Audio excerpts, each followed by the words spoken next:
Hi, this is Mark Joff from massmediamarketing.ca or Mass Media Marketing .nl here in the Netherlands. And this is a video blog that accompanies my post called Follow Me, Who Are You Again? Basically, best practices in social media that in 2011, and they still apply now in April 2015. So to begin, the simplest message is one that people understand. And this principle applies in social media too. The more people who follow you, the more reach you have. But if you're posting all the time with different messages, then it becomes diluted and it can have less impact, even though you have a lot of followers. You may have a lot of followers. And the less conversations and real connections that you have. And this is a common pitfall that people go out and they expect people to be listening to them, and they connect with just about everyone without a social media strategy to begin with. So for social media success, it's all about creating a clear communication strategy. Number one, you should have initial startup strategy, a plan, medium plan, where we're at now, and a long-term goal with messaging that is consistent at every stage.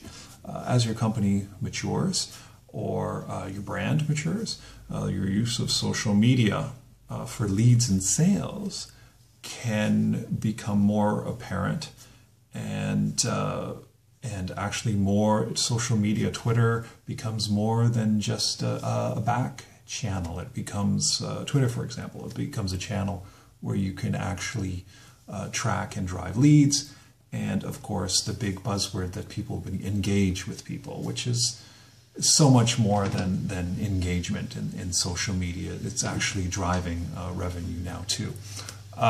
Where is everyone, you may say? For the first couple of months when you're new to Twitter, let's say Twitter and Facebook, without a strategy and guidance from a specialist, you may reach out, as I mentioned, to anyone, asking anyone to join you, and to promote your Facebook page.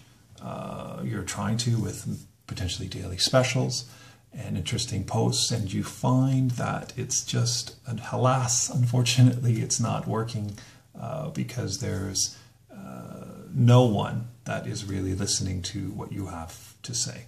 So go forth and connect, take charge and find and get as many followers as you can, qualified followers. And let's say if you reach 1,000 followers, let's say on Twitter, you may congratulate yourself and the marketing department. Oh, we're all quite happy. And then the CEO or the business head of the department will come in and say, well, what do we really have? What have we really accomplished? And you need to have these answers before that conversation. Because really, if no one's listening, then 1,000 or 1,000,000 followers is not as valuable as 100 key customers that you already do business with, or business partners that you do business with. So a company with 100 followers can have more clout and engagement than one with 1,000 fans. So it's a really trade-off between extending your reach and spreading the right message. Ultimately, social media is just another communication channel, and there should be a strategy behind that. I also wrote another blog in 2011 about social media, and it was all the rage back then. How not to be a windbag. 5 tips to be an awesome social networker. And I think I'll probably do a more recent video blog about that, and how to make your presence sticky. Early adopters are always in an advantage, to have a business advantage, even when it comes to social media. How many times have you considered buying a product and you thought, well, let's see their Twitter page or their Facebook page. Let's see if they actually are listening to anyone. And that's the difference of your purchasing decision between two competitors. I know I have. I know I have friends I've spoken to too. Oh, this brand is more engaging on social media, or they respond to the customers. There's a similar product with this company, but really I'm more impressed with this one, and after the purchase. So you purchase from the one that has the social media presence that actually is making sense and speaks to you more. So this is the power of social media. So basically, if you develop a communication strategy and it's an extension of your strategy through social media, then you're probably on the right track. And also if you're along that track, along with that social media maturity comes more leads and more types of shares that people do for things that they like. The bigger a party, the harder it is to remember everyone's name. A little analogy there. So if you have 1,000 followers, how can you possibly know what they're doing?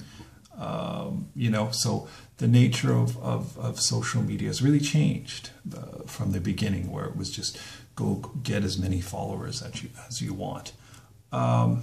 Keep in mind when planning a social media strategy, and keep these ideas in mind when you're planning a social media strategy, and have a consistent message that will be noticed throughout every stage in building your online presence and separating you from your competitors. This is Mark Joff, and an informal talk about social media. I hope you've found this interesting. If you have any questions and you need guidance on social media, please connect with me or view some of my other videos in my playlist on our site. Thank you.